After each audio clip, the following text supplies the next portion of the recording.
Leeds, Leeds, Leeds. What is happening? Welcome to Working Hours, an oral history podcast about a place called Leeds, a time called now, and an activity called work. Working Hours wants to record 1,000 loiners over the course of this, the most important decade in the history of the human species, and ask them about what they do all day and hear how they feel about it. My name is Simon, and this is all my fault. My mission here is to try to map out what my city, Leeds, a city that has declared a climate emergency, did during humanity's biggest emergency. On Working Hours, we hear how loiners have, are, and will be coping with our multiple and expanding crises during their day-to-day working hours. Can we turn things around? We'll find out. To tell this story, I need loiners like you, dear listener. I need people in Leeds or people from Leeds to come on this podcast and just tell me what they do all day and let me record how this affects us. Thank you for listening. What did you want to be when you grew up? Well, the main thing I can remember wanting to be is I wanted to be a window dresser. And I used to make lots of kind of seasonal friezes in my bedroom and create lots of little scenes. But being brought up, my dad's an electrical engineer and my mum did microbiology at university. She was a science lecturer. They were not really very design focused, so that kind of wasn't really a career option. So my other thing I wanted to be was a forensic scientist. So I'm guessing the forensic scientist came from TV shows, murder programs and so on. Yeah, I think it did. And I studied colour and polymer chemistry at university because I was being encouraged in a science direction, and that sounded like the most fun science degree I could do. I'd done science A-levels and art and photography, and I looked into, there was like a forensic science module or analytical chemistry, and when I actually did it, I thought, this is not for me. It's really tedious and really sort of examining things on a small scale, and it's not like TV at all, and no, I'm never going to go down that route. So where do you think the window dresser came from? How did you find out about window dressers? And well, they're called visual merchandisers, I found out as an adult. Well, I just sort of like walking past windows and thought, wow, I'd love to create a window like that.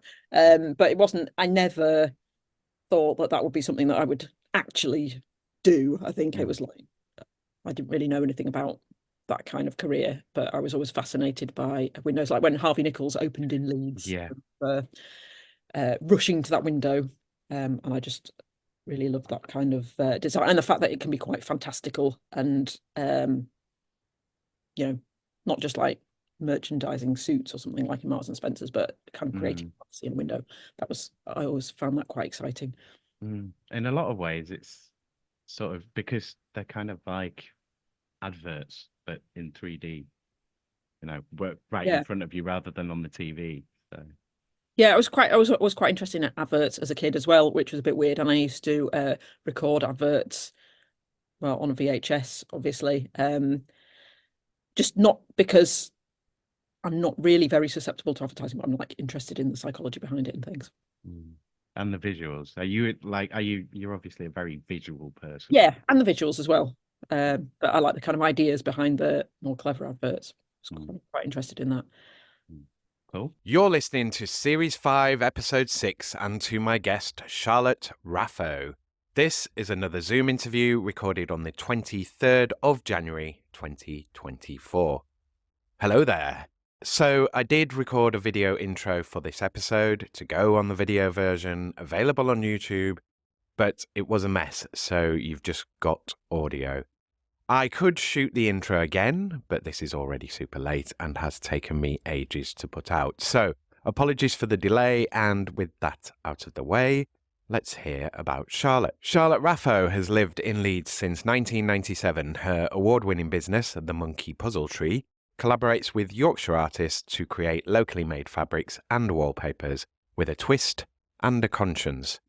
Charlotte plays Indian harmonium and suitcase percussion in jazz band The Devil's Jukebox, which has been delighting and terrifying audiences since the early noughties. Charlotte's other Leeds experiences include working at the Pittards Tannery in Cross Green until 2006, when it sadly closed, and spending her formative years visiting the Phono Alternative nightclub, where she met her husband. This is the first published video interview of Working Hours, so if you'd like to see both Charlotte and myself as we chat, then hop on over to the YouTube channel at youtube.com/@workinghourspodcast4618. If you're already watching on YouTube, thank you. If you're a loiner watching this and you're interested in being on a video episode of Working Hours, then let me know when we arrange the interview that you'd like to use the video. I'll clean my teeth, brush my hair, sort my background out, and make sure I'm video ready for you.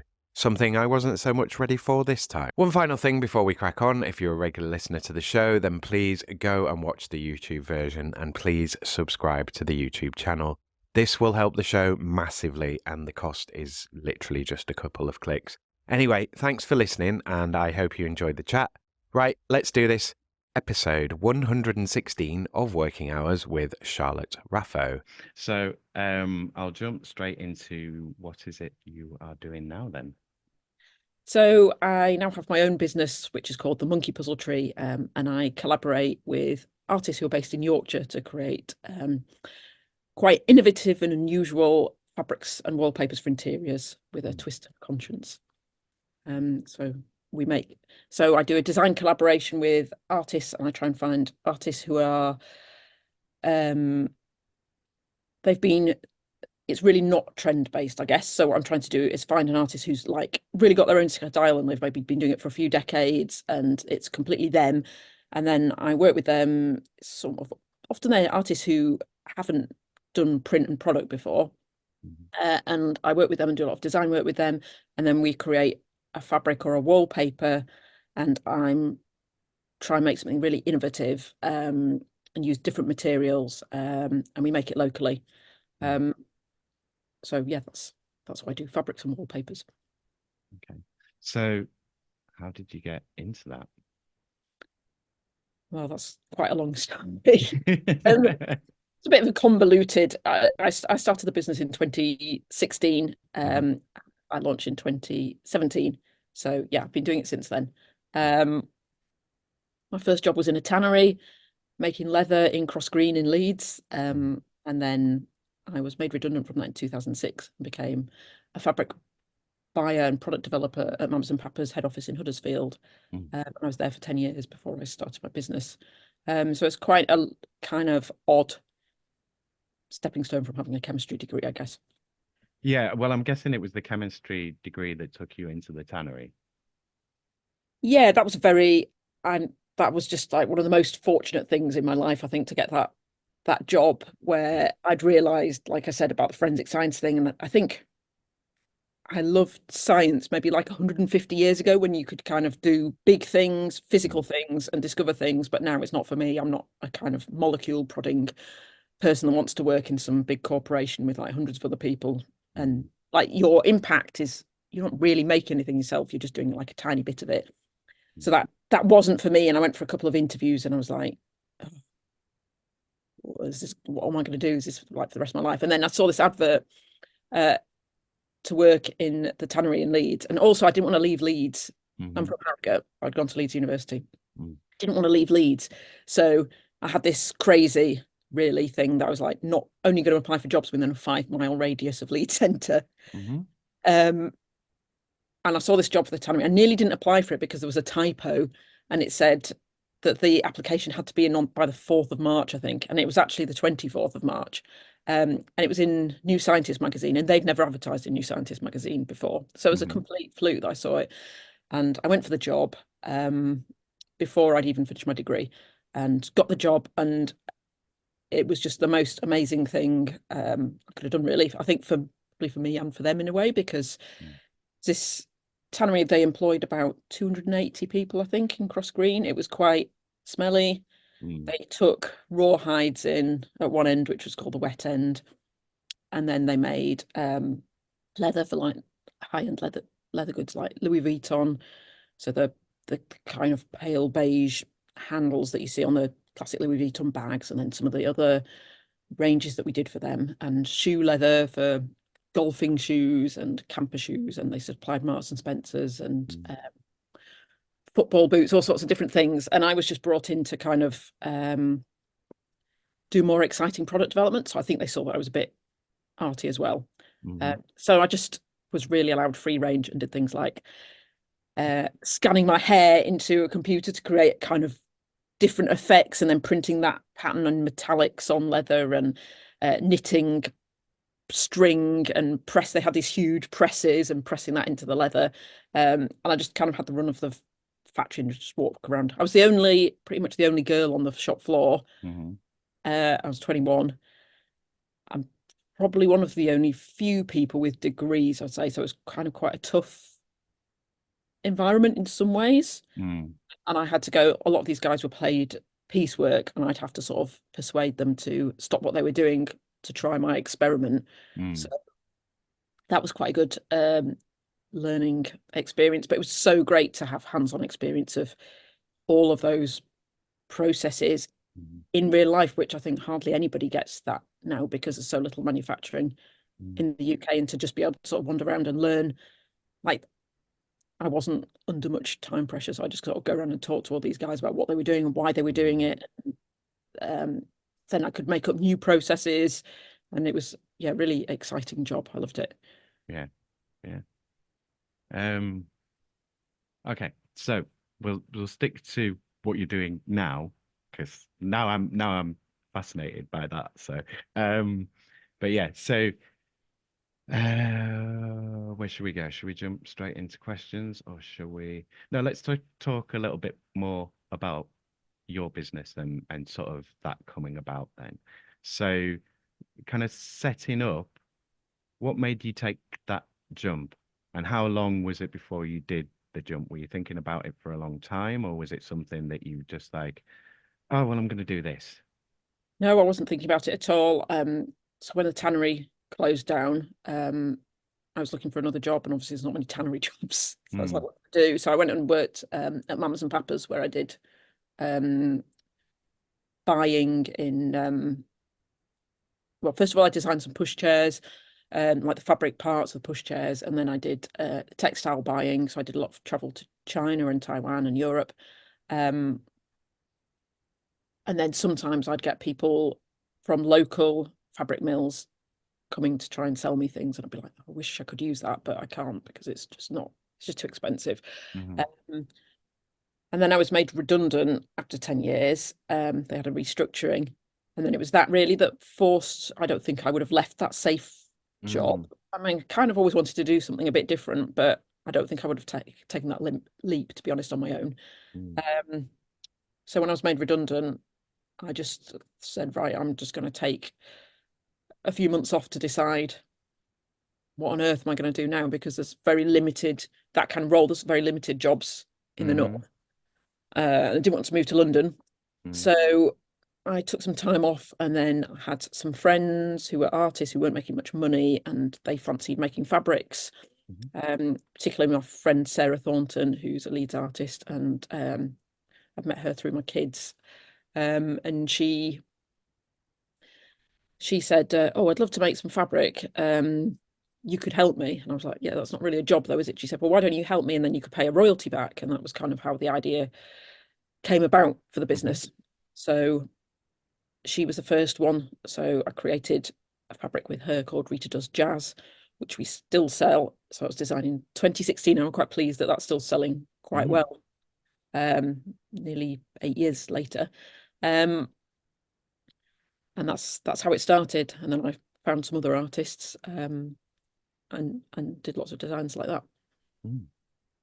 So I am going to jump straight into the questions now. So I'm going to kick us off with COVID. So there's kind of two parts to this. The first part is thinking about going into lockdown, like your work level. Did it seemed to be no change, through the roof, or dropped off the cliff? So like, how busy were you going into lockdown? And then the other side of it is coming out. What do you think, or what has changed for you work-wise? Well, I guess the truth of the matter is that when you start a luxury brand, it's really hard, and getting any sales is a massive, massive challenge, much more so than I ever thought it would be.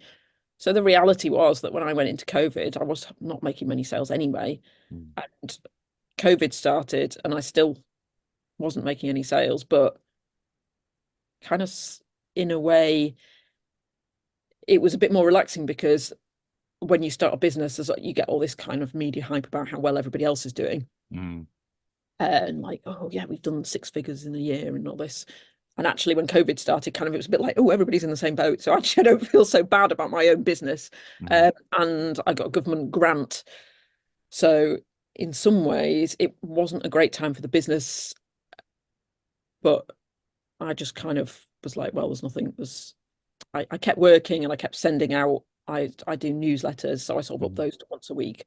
And then I occasionally got orders, but not that many.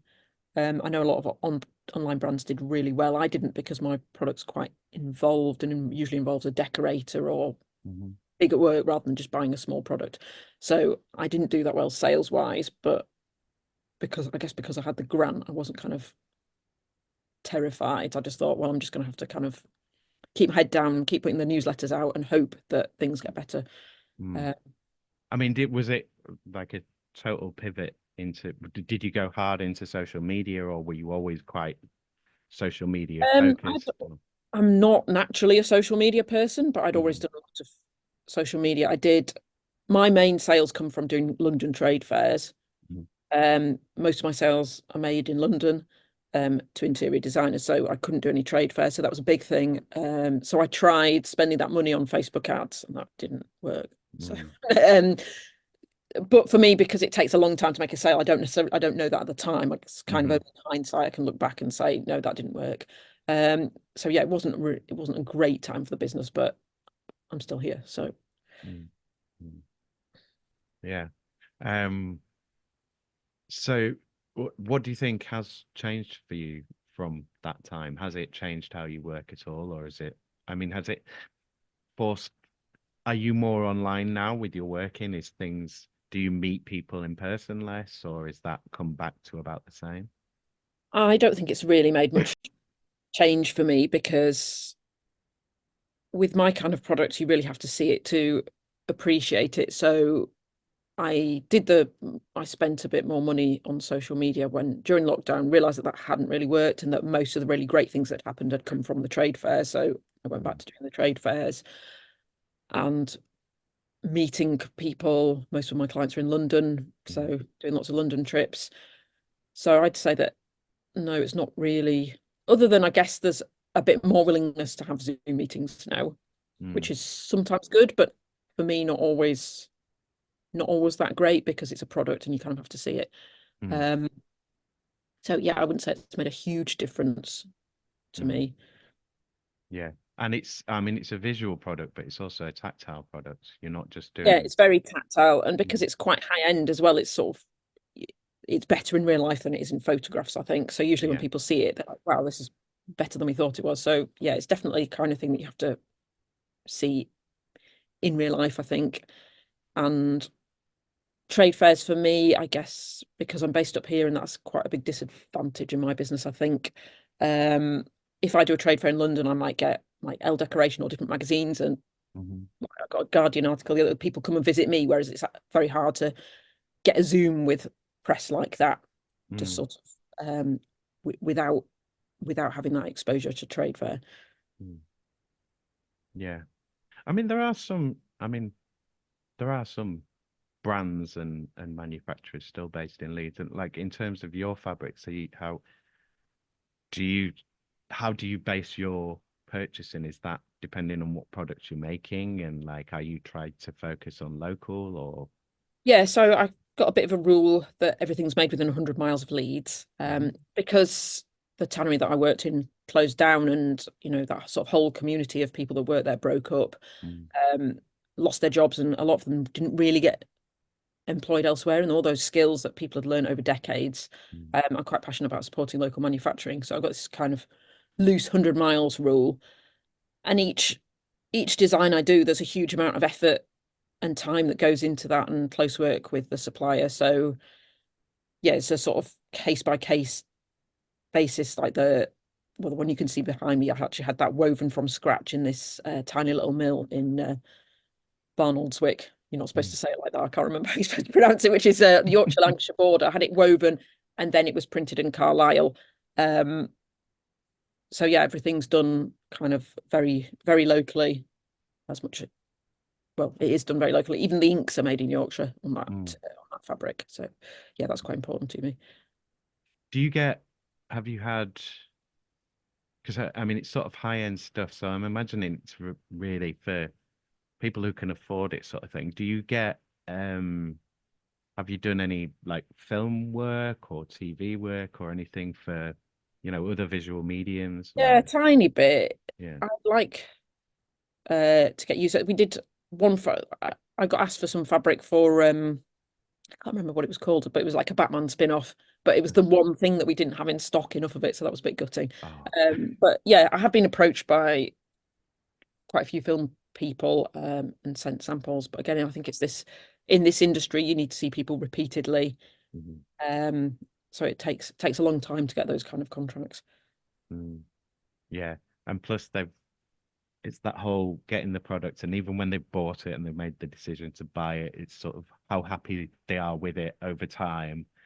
Like, that sort of thing of like, we love this so much, we have to go back to her again. Like, yeah, that usually happens. Actually, it's just the getting there in the first place. Once they've bought into it, it's all good. So do you have any sort of sales team or staff, or is it just you and the It's artists? just me. So when I do a trade fair in London, there'll be like I do Decorex at Olympia, and there'll be like other companies, and they've got like huge teams erecting their stand, and with me, it's just like me and my estate car filled up to the roof, me carrying ladders, going the loading bay with huge articulated lorries. And then so I set it all up, physically put it up, and then stand on the stand for like 10 or 12 hours a day for 4 days, and then drive home. So it's quite hard work. So do you think, does the chemistry degree still play a part? I mean, other than your materials and your dyes, but I mean, that's kind of knowledge that you would already have from the industry, I guess. But yeah, not really, other than maybe I think I'm like, people always sort of say, oh, were you a creative person or a sort of left brain or a right brain person? And I would say that I'm fairly equal. So I don't have a problem with doing any of that kind of analytical stuff or numbers or that side. I'm quite happy to do that side of the business, as I'm quite happy to do the creative side. And I think I can be methodical when I want to, be. So yeah, it's probably, and there's a testing side to the fabrics, like light fastness and that kind of. So I do probably have a better understanding of that than some people do, but I don't really use it hugely. Would you want to? Do you have an itch for that, or really? Yeah. No, I'm quite You don't want to invent some new wonderful dye or like. Yeah, well, like I said before, I don't think you can do that. Maybe 150 years ago you could have done that, but now that's not really how it works. So it's not really my thing. Okay, so do we want to cover anything else on the sort of lockdown? I mean, like mental health wise, was that like, did you have the kind of space and environment, or was it all just working in a room? Could you get to the studio? I tried to stay away from the studio. I think I did. I took a whole load of stuff home, like things I thought I might sell, like cushions and stuff, so that I didn't have to come in the studio much.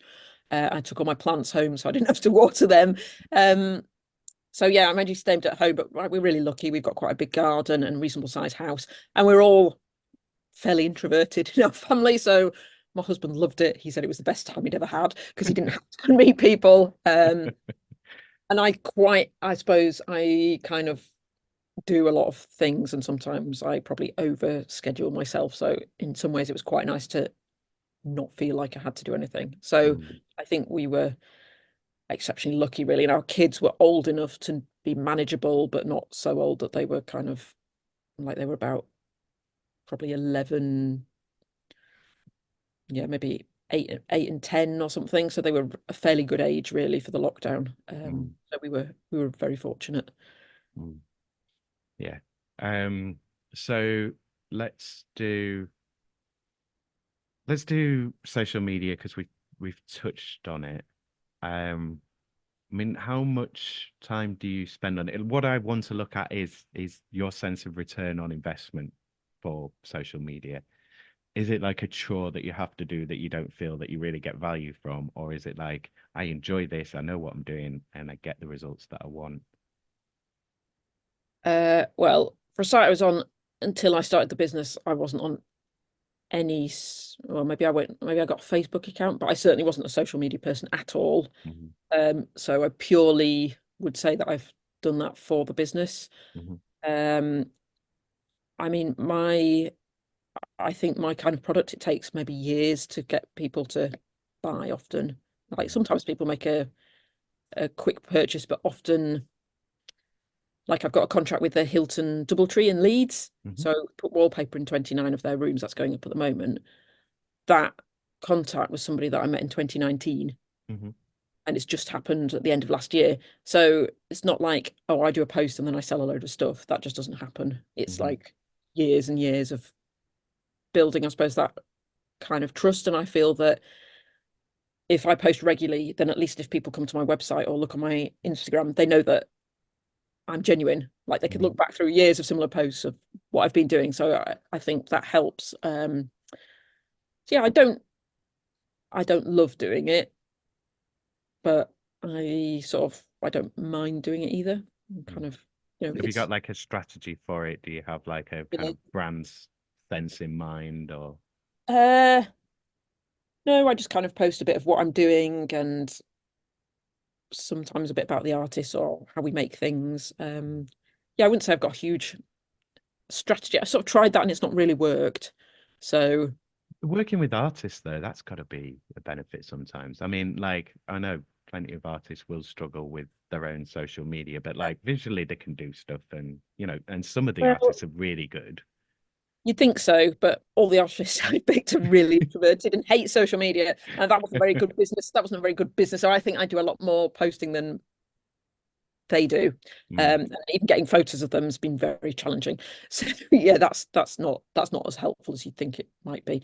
Yeah, so I suppose I've just got into like a routine, and I would say that I'm quite consistent. And I do probably do quite well on LinkedIn. I do reasonable amount on Instagram, and a little bit on Facebook, but yeah, so it's fine. I do it probably a few times a week, but it's not like I don't love it. I'm not going to become an influencer. No, but you do want influencers to find and like you, I guess. Like, oh look, Yeah. Spreading the name. Although I do feel like some of that, I'm quite personally and as a business, I think quite anti kind of like a fast fashion approach to design. And I sometimes the influencer thing is quite like, oh look, we found this thing, we put it in our house, and then 6 months later we've taken it out because we found a new thing. And that's not really what I'm about. So yeah, that's kind of not so much for me. I guess it's just about that sort of longevity and like, well, you buy this now and I'm hoping you're going to have that in your house for decades. So it's less about a trend and less about, oh, this is the new thing that you've got to have this week. So I guess is that a theme that you accentuate within the social media that you produce, of like very values based? Yeah, I suppose so. I would hope so. Whether I achieve that, I don't know. But yeah, that's certainly what I would do. So I kind of shy away from things that I didn't feel sort of aligned with our values. Good. So I think we'll just slide straight into climate change then, and because we're in this sort of area.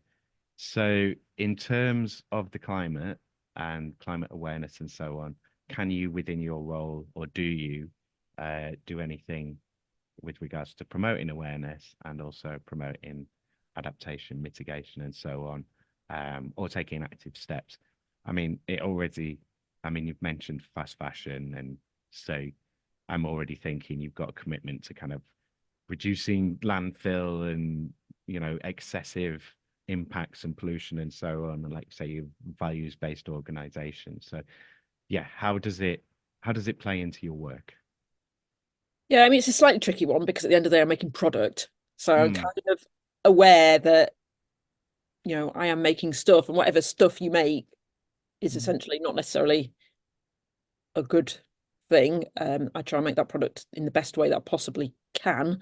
And I you're think, making it to last as well. yeah, I make it to last. I think this is where maybe like the chemistry degree comes in, and I'm so cynical about, in a kind of greenwashing way, that, Mm, you know, there's always this voice going, well, you know, like people, like I've got a real cork wallpaper, which is one of my best sellers, mm. and people will go, ooh, that's really sustainable. I'll be like, yeah, but it'd be more sustainable to use nothing. But that's not really good sales. That's not like, that's not great sales. But then it's all that's like, well, the best option is we all just sit down and we wait it out. I mean, so yeah, it's true. I think I'm pretty sustainable. And but then there's this longevity thing. And I had somebody rang me up a few weeks ago and said, do you make recyclable wallpaper? Now, my wallpaper's got polyester fiber, so it's actually, you can't recycle it.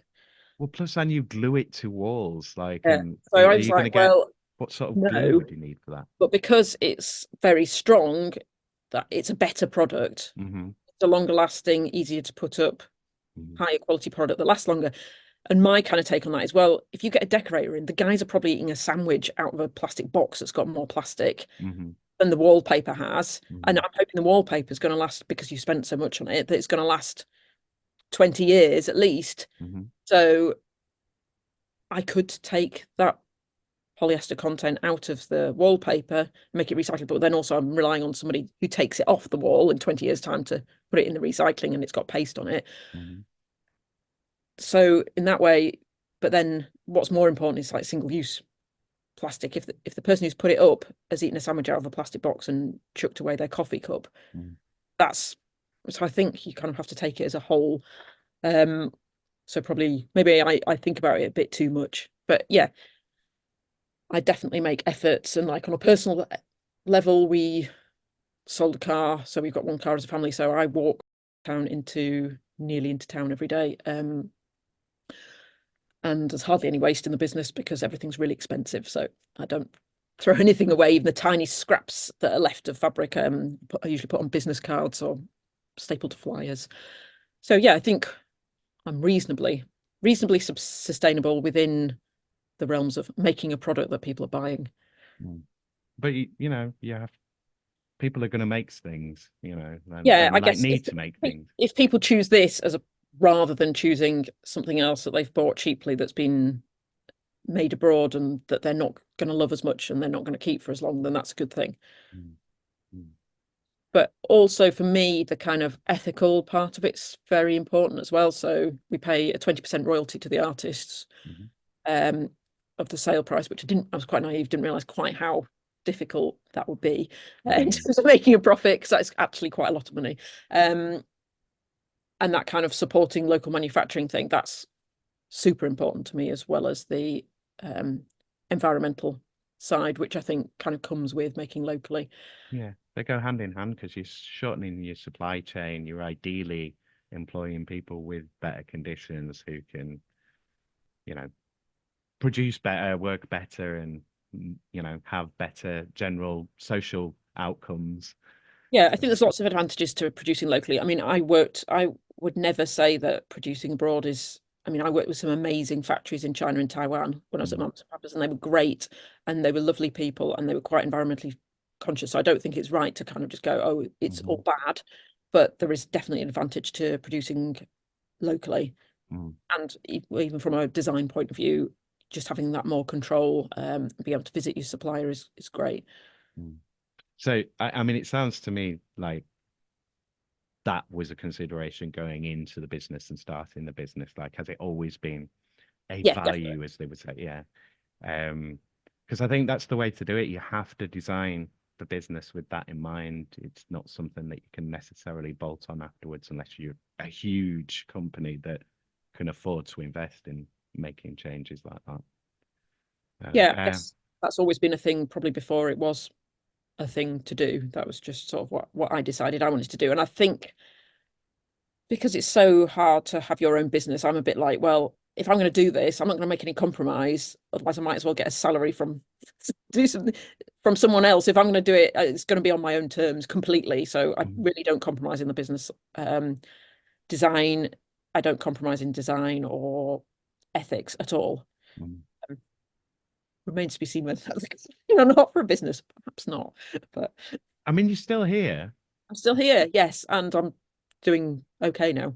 Yeah, But and you've been, like it's not like you haven't been through some rough times. Any business that's been around since the beginning of this decade has been through rough times. Like, yeah.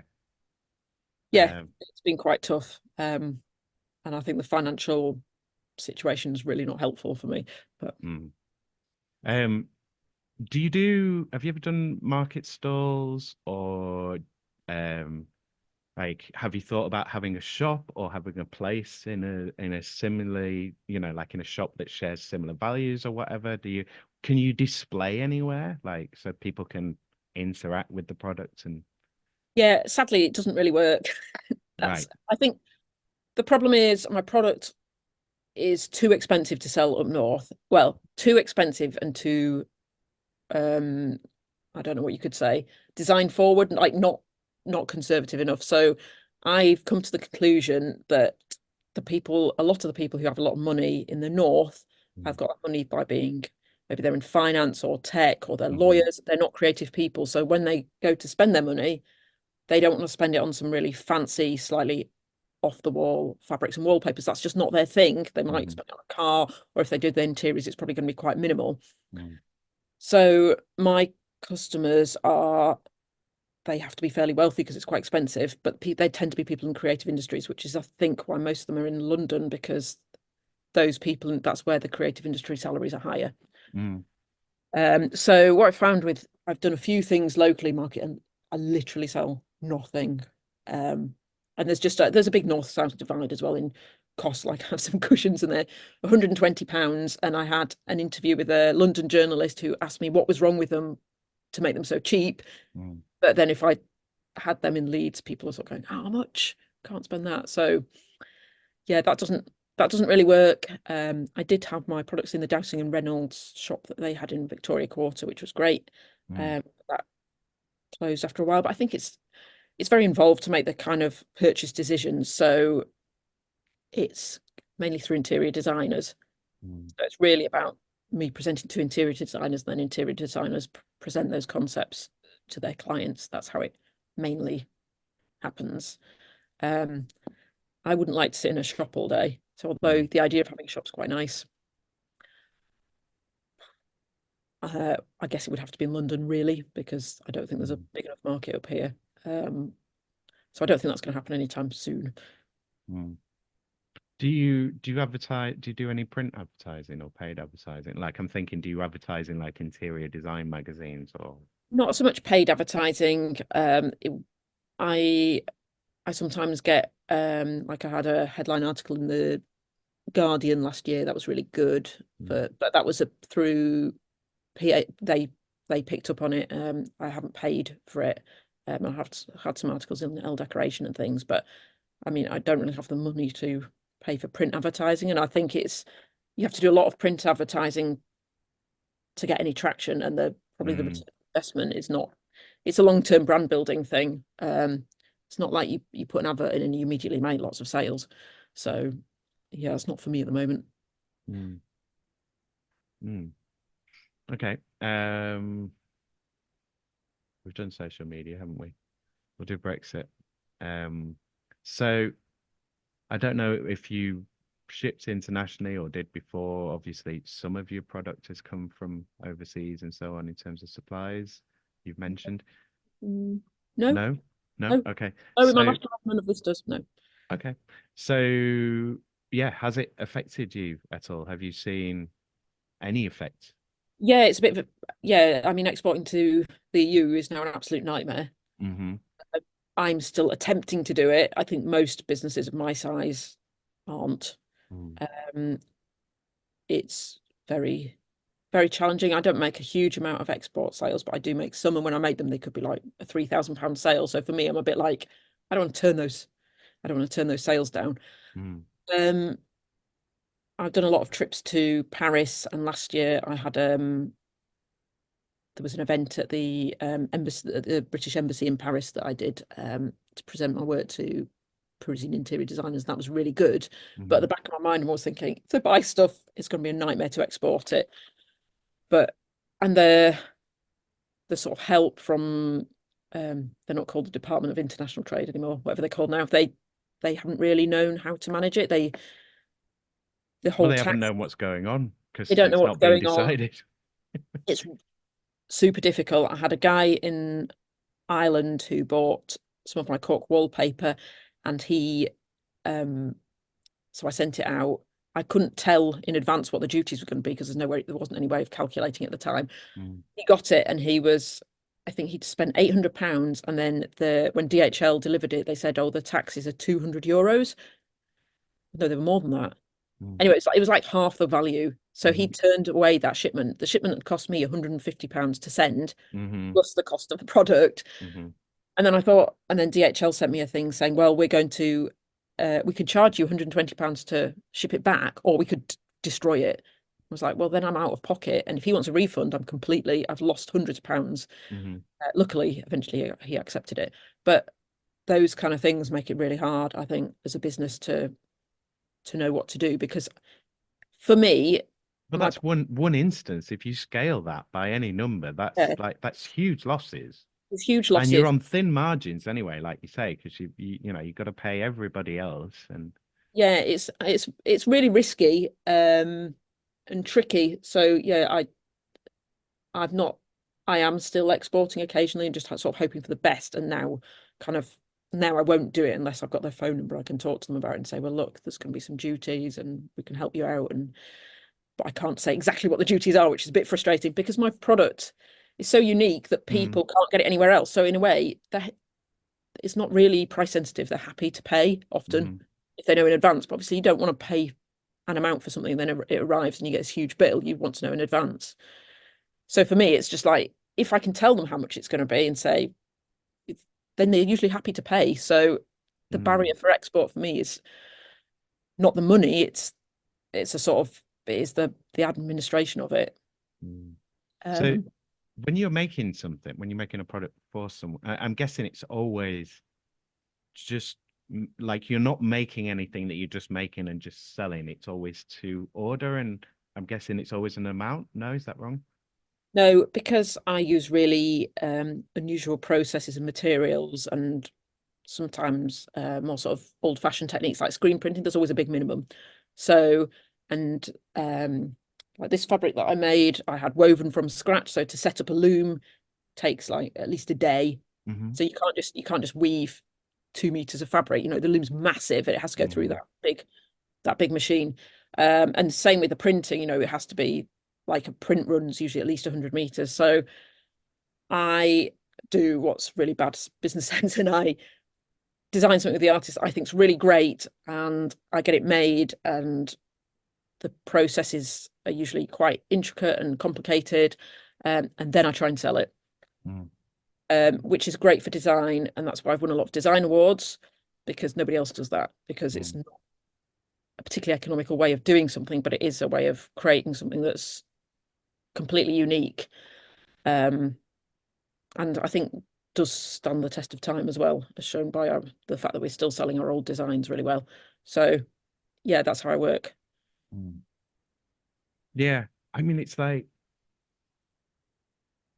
do you feel, have you ever been tempted or thought about sort of niching down even more, like making it even more exclusive, of like putting rules on the customers of like, no, you can't have this thing unless you meet these criteria. Do you know what I mean? But that sometimes that breeds that exclusivity, doesn't it? Of like, oh, it is so hard to get hold of. I have to make the effort to get hold of it. Yeah, I think that works if you already have like a big audience of people to, like, maybe if I was sort of brought up in London and knew loads of, I don't know, like London kind of models, and like if you kind of already know people like that, then that might work. But I'm not really in a position to turn down business. I mean, like I think there was when that news came out about Boris Johnson spending £800 a roll on his wallpaper, people were like, would you supply Boris Johnson? But I'm probably not in a position to turn down.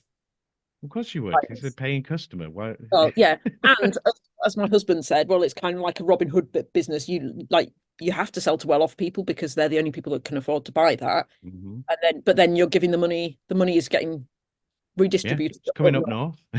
And to artists. So really, who you sell it to is, I'm not going to be too fussy about that. But as it happens, the kind of people that are attracted to this sort of brand are the sort of people that I'd like to work with anyway. Okay. The problem with this is that I think about other questions as we go through stuff, and then people discuss stuff, and then they set me off thinking about various things. So how are we doing for time? All right, we're good. Where are we? I'm gonna crack on with the final two questions, and then I might come up with some other random stuff as we go. So in terms of, the next question is the change question. In terms of changing either your business or the way that you work, or even the market, you can go totally wild with this. So if you could change any three things about your work, what might you change? This was a bit of a tricky one, actually, because mainly I'm like really super happy with my work, so there's not that much I'd change. But I guess they're all sort of practical things. It'd be really nice to get a bit more support locally from, I don't know, like the council or just sort of local business support, which was not bad when I started, but the business support up north is like really tech focused. We got Tracy Brabin now, and she's supposed to be more creative, but even she's quite leaning towards like TV kind of media.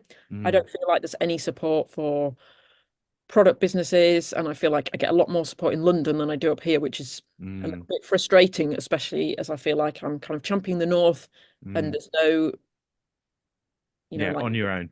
Even some publicity would be nice, but I kind of feel like that's just not really happened. So that's a bit more of a bugbear really than something that change. Are you involved with the Leeds Manufacturing Festival at all? No, I'm not. Are you aware of that? No. Okay.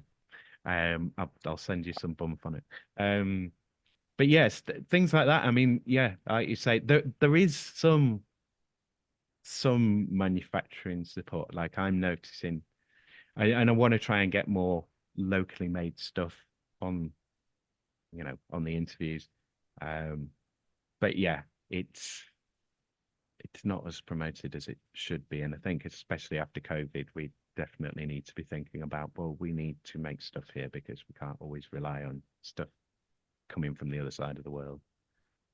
Yeah, it feels like a really good thing to do, but that there's very little support. And actually to be a product business, physically making things, has a lot of challenges that being a service business doesn't, like the stock issue. And, it's not like, I know when I was in a business startup thing, and there was a lady there who started her own PR business, and she was like, well, I just started my business with a £300 laptop.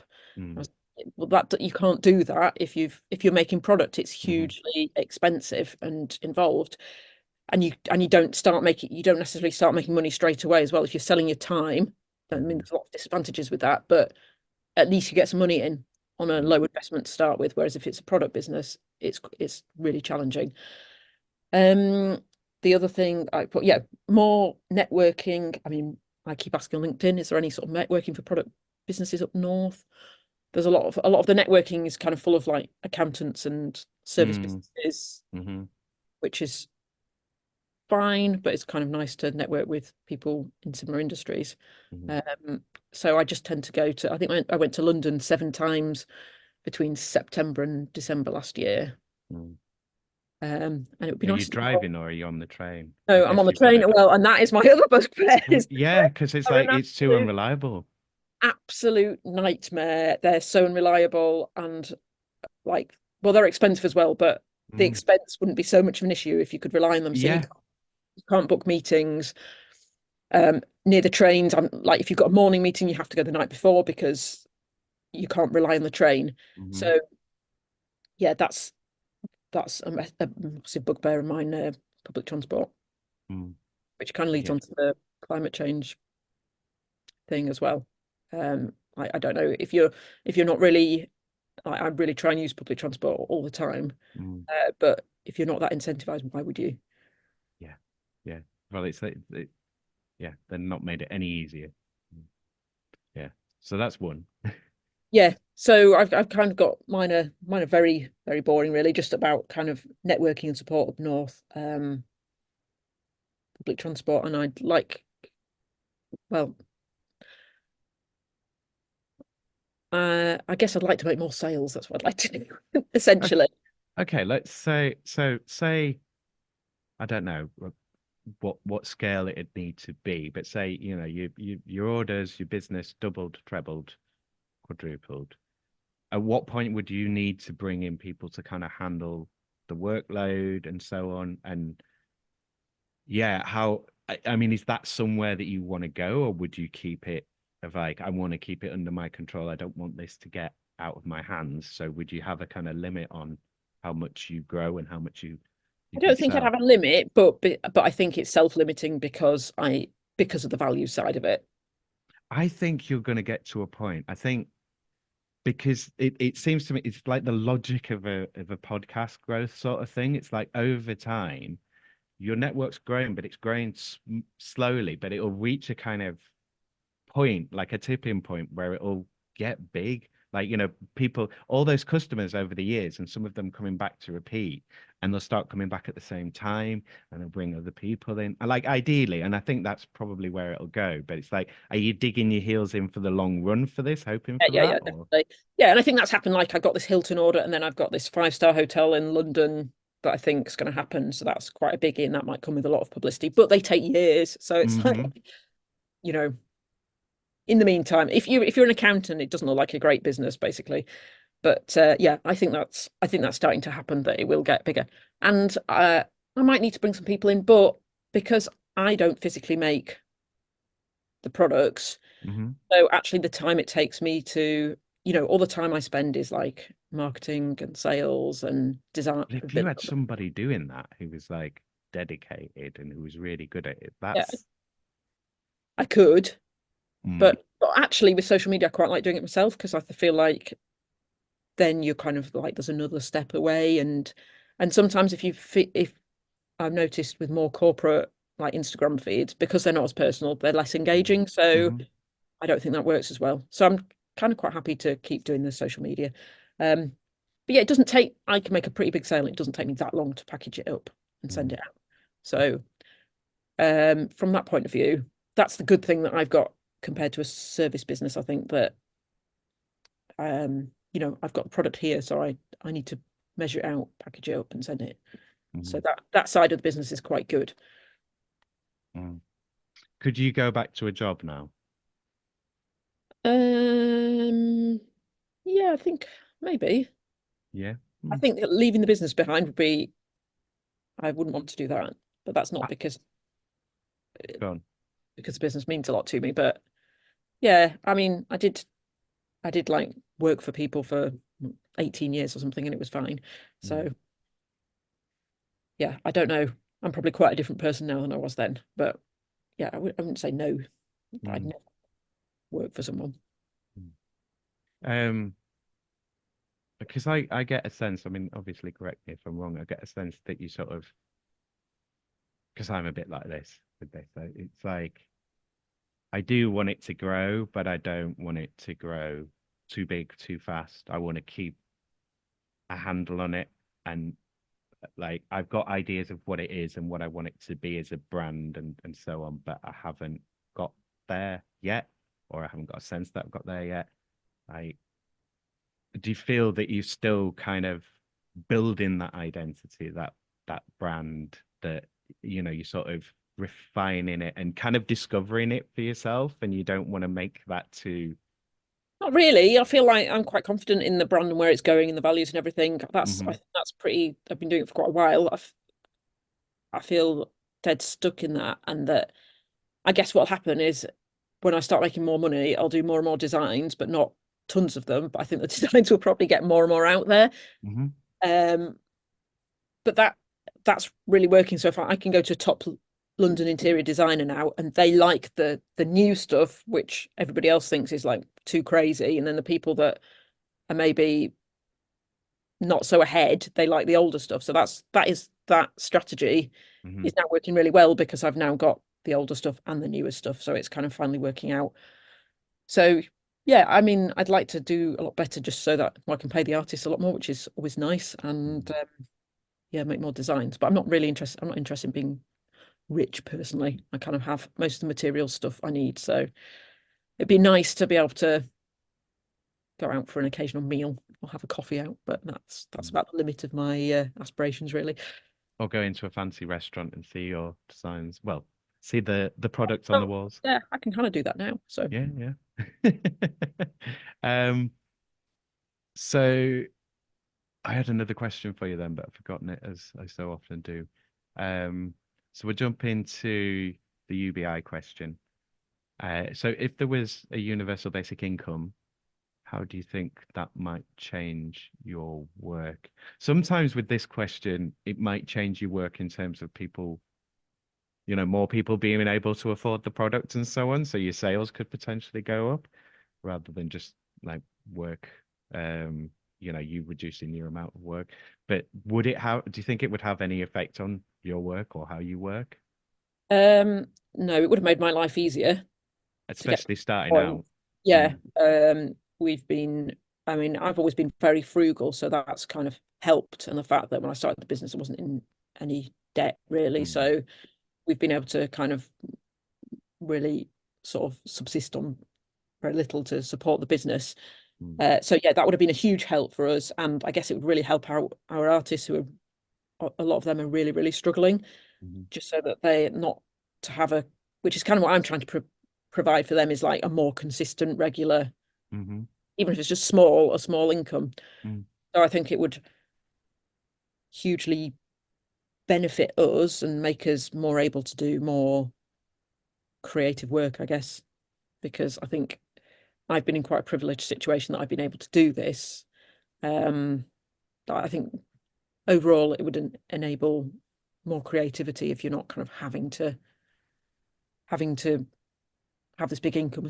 But yeah, for me personally, it would have made my life easier. I don't think it would have helped my sales, because I think the people that buy my products are way above that level.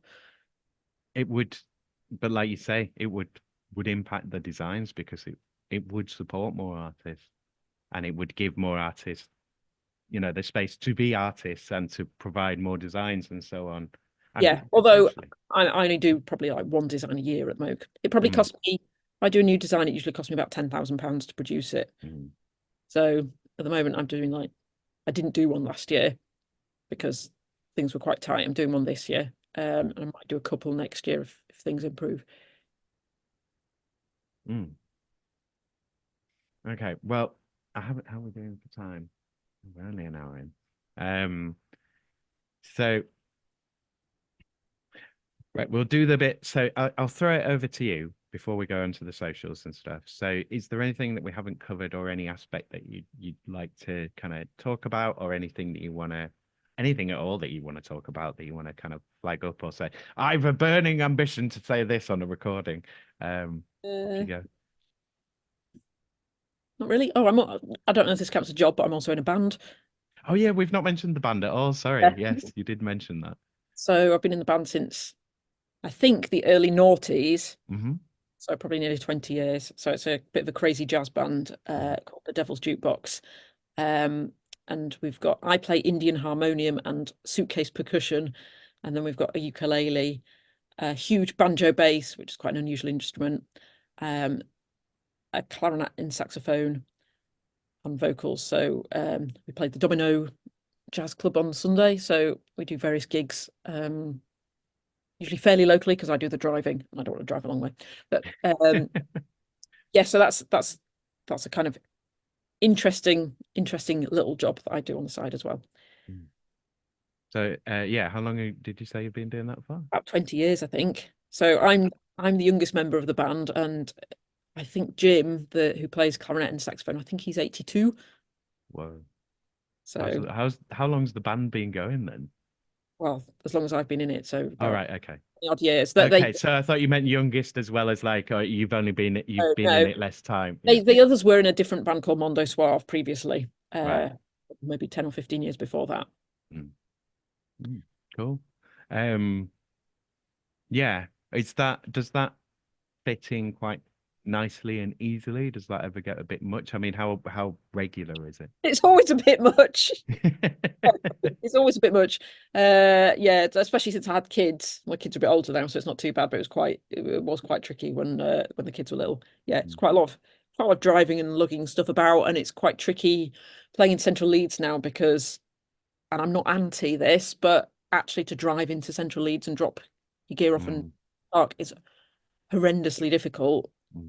And then like they've put on new bus lanes in, haven't they? So it's like, Oh God, the loop's gone mental. It's like I changed and used to know my way around the loop, and now it's like, what are you doing? You're making me go around so circles. that's quite stressful. So it can be quite stressful. But yeah, it's a nice thing to do. Sometimes we play like Corn Blues Festival, and we did Marsden Jazz Festival one time. It's a good thing to do, but it's also quite hard work.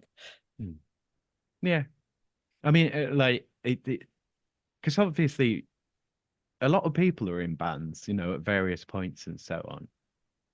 And it's interesting when, you know, whether people consider it work. And I've also talked to people about, you know, if you've done a lot of band work, some people don't necessarily think of the transferable skills of that, of like, well, you've been doing organizing and production and logistics, like all of that kind of stuff. Because it's kind of recreational as well. And sometimes just because you're doing something, it's sort of older in life, isn't it? That you kind of go, oh, things that I enjoy doing, I can make money out of.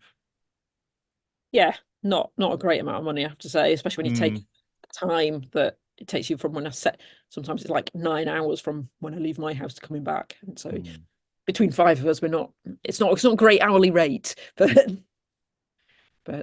yeah, it's fun and interesting, and they're very interesting people. Yeah, it's keeping you coming back. You're doing it every day still, so yeah, I think I'm that kind of person. I stick at things. Okay, so where can people find you? And I think people should, like, yeah, more networking, and let's support Monkey Puzzle a bit more. Yeah, so got a website which is themonkeypuzzletree.com. Instagram is _monkeypuzzletree. And on LinkedIn, I'm Charlotte Raffo. I think they're my main social channels. So yeah, Where can you find the band? The band is thedevilsjukebox.co.uk. And they're also on Instagram and Facebook. I think we can put those links in the notes, aren't we? Yeah, and also I occasionally have people doing work experience here with me. So if there's any local people who are particularly passionate about textiles, I mean, it's not that a designy work experience, but you know, I've had quite a few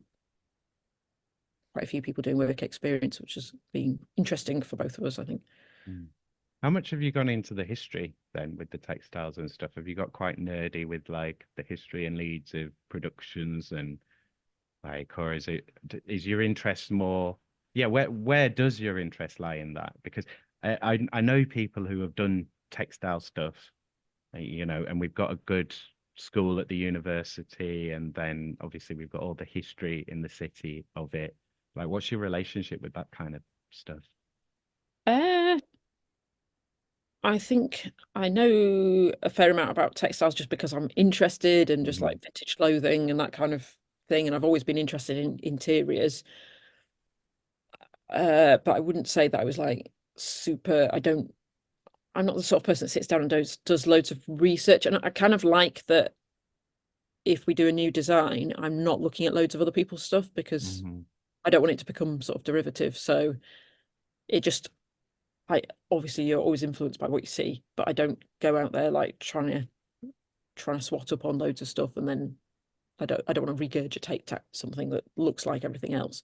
So yeah, I think I'm reasonably knowledgeable, but not, I mean, like I don't even have a degree in design, but although I've done a lot of evening classes and things. So yeah, I think it's good to have, I think it's good to come from a different angle. And I'm kind of glad that I didn't do textile design or something, because I think then the way that I think about pattern design and textiles is different from the way that people who've come through the same route think it is. And I think it's good to have that difference. I like, yeah, one thing I haven't said about the artist is I like to have a challenge. So I don't really like to take on an artist who's done pattern repeats before.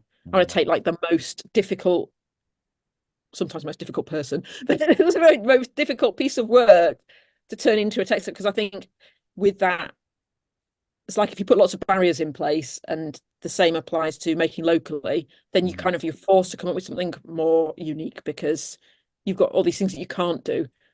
So then you have to be more creative with what you've got left. So you're coming up with something more than just like, oh, it's just a pretty floral or something like that. It's something that's got a bit more depth to it, because you really had to think it through. Yeah, I mean, the other thing I'm thinking about is, do you have much involvement with the art school? Like, I mean, if you were going to do, you mentioned interns, I'm guessing, is that where you take someone from, or would it be business school or wherever? Or yeah, I've had like different, I've had a business graduates, I've had marketing graduates. The thing is, because the amount of time that I spend doing design is quite small. So it's not always what a design student would want, unless they want experience of like what it's like running a small business. Probably less glamorous than they think. So I had loads of different kinds of people doing work experience. And I've done a few little workshops at Leeds Arts University, and I do mentor some of their students, some of their graduates occasionally as well. So yeah, I've got a bit of a relationship with them. Yeah, because I mean, we're well placed. I mean, you could easily just work exclusively with Leeds artists, and then you add in the wider sort of Yorkshire region and go across the north and so on. It's like, yeah, I think I'm quite fussy though. Yeah, I don't want to just work with someone who's just doing stuff. I don't really take new graduates as artists, because I really don't want to do, because what they tend to do often tends to be quite trend led, just because of their age and everything. So I tend to, I really want to find these people who are doing something that's really unique and that I think I can turn into something that people haven't seen before. So finding them is actually surprisingly difficult. Okay, so I've got one last question. So I want to just get your thoughts on the relationship between industry and craft, and like how you see that. Do you see yourself more at it sounds like you're more artisanal, more craft orientated than the kind of, yeah, we have to use industry to produce this, but it's not really about that. It's about the craft, and then the last bit is the industrial products bit. Does that make sense? I've made sense there. Yeah. Yeah. I think we're about both. I'm quite one of my artists does make her own wallpaper, and she hand prints it. And I'm quite adamant that I wouldn't want to do hand printed wallpaper. Like, you've got to do this really long length of, like, a 10-meter length of wallpaper, and she's printing it. And it's almost impossible to not make a mistake in that 10 meters. Like, I think we have industrial processes, some of them quite historical, that could do that process possibly better. I mean, it's a different thing than handmade, but like, we've got some amazing processes, and I love using different industrial processes, and that's like what my background is, and I'm really passionate about that. So yeah, for me, it's both. I love the craft, but I also really love working with the suppliers and kind of going, well, can we do that with that machine? And I think because I've worked in a factory myself, I've got probably more confidence than a lot of people to go up to the guy in the machine and go, well, what happens if you do this? And they'll be like, oh, no, you can't do that. Well, why not? Oh, well, and persuade people that. Yeah, because no one has before. Yeah, no one has before. Well, can you try it, please? Yeah. And that's all about having a good relationship with your supplier, which is probably where my skill set is. That I have good relationships with my suppliers, I think, in general, and they work really well. So yeah, that's it's about both. For me, it's about the craft and being able to make big quantities, so I can supply a huge hotel, and then pay because I can do that. I can then pay the artists a decent royalty because actually it's an industrial process. Whereas what they're doing, they can only do one of what they're doing, so they're finding that's a struggle for them to make money from that. So that, I think the industrial side of it for me is quite important. It's definitely not something that I'm just leaving on the side. It's something that I really consider. The other thing that I was going to mention is finding the artists. That as it's gone on, I've kind of thought that I needed to represent Yorkshire or Leeds more holistically, and I realised it's like quite hard to find people. Even with social media, you're kind of stuck in a bit of a bubble of the people you know, and it's surprisingly hard to kind of move out of that. And people, and the algorithm that's said you people are similar, so you people will be in touch, and other people are fenced off from you. Yeah, and especially I suppose because I don't spend that much time looking at other people's social media. Probably should do, but like because I'm not like a massive social media person. So yeah, I did think a few years ago, I was like, I think this needs to be a bit more diverse. So I have started making a bit more of an effort to try and really sort of kind of put calls out for artists from different backgrounds. And that was like surprisingly difficult. But that's kind of worked out a bit more recently. I suppose as I get better known as well, I get people coming to me rather than just like me having to go out and find other people. Cool. I mean, I could squeeze more questions out and probe and push us into various different directions and so on. But I think we've got loads of good stuff there. And it's been an absolute pleasure to chat to you this morning. It's been really interesting finding out about the business. And yeah, anyone listening, go check it out. Thanks very much for having me. Yeah, it's been a pleasure. Thank you again to Charlotte for being my guest. Check out Charlotte and her amazing work at themonkeypuzzletree.com. Check the show notes for socials, and you can find out more about Devil's Jukebox at devilsjukebox.co.uk. Thanks as always to all my guests, and thanks to you, Leeds, for being my subject. If you are in Leeds or from Leeds, if you are Leeds, you can be the guest on Working Hours. I still need to find 884 loiners to interview, so being a guest is the greatest help. Podcasts can do wonderful things for you, so do get involved. You'll get free advertising and media practice in a safe environment, and you'll be a part of a unique project in this, our unique city. Whatever you do, I'm interested to hear about it. You don't have to be online. You can even be anonymous if you'd like.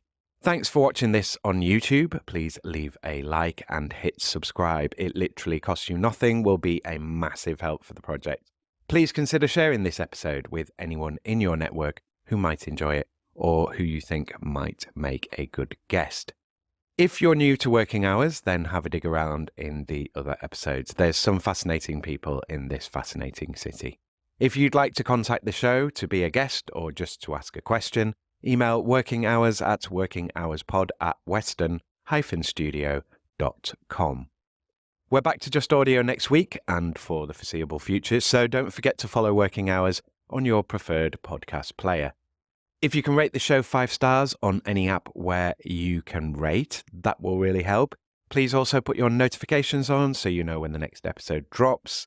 If you can, please write a review for the show. So it's back to regularity next week and with a great guest too, Rachel Surtees. So please make sure you come back next Thursday for that episode, and the usual audiogram version of the episode will be available on YouTube shortly afterwards.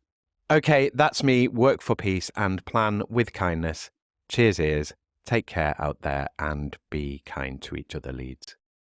Working Hours is produced, recorded, edited and published by Simon Treen for Western Studios Leeds Limited. The music was The Bees from Chopin's Etudes, which is in the public domain and was taken from museopen.org. Follow Western Studios Leeds on Facebook at facebook.com/Western_Studios_Leeds and on LinkedIn, linkedin.com/company/Western-Studios. Western Studios Leeds will help you realise your podcast for only £25 for an hour of podcast work. Need podcast production, recording, editing, or any podcast admin doing? Need it all doing? Do you want or need a podcast host or co-host for your podcast project? Then get in touch with Western Studios Leeds Limited. Email makemypodcast@western-studios.com to get your podcast made. I am available to third sector organisations, small to medium-sized businesses and individuals who want to make podcasts or create other digital audio content. Want to make some fundraising case studies? Want to show off your expertise in your field? Want some help creating your show and format, or just some support learning to podcast and getting going? Whatever your podcast needs, get in touch with Western Studios Leeds. Go to western-studios.com and use the contact page to drop me a message about either working hours or about your own podcast project.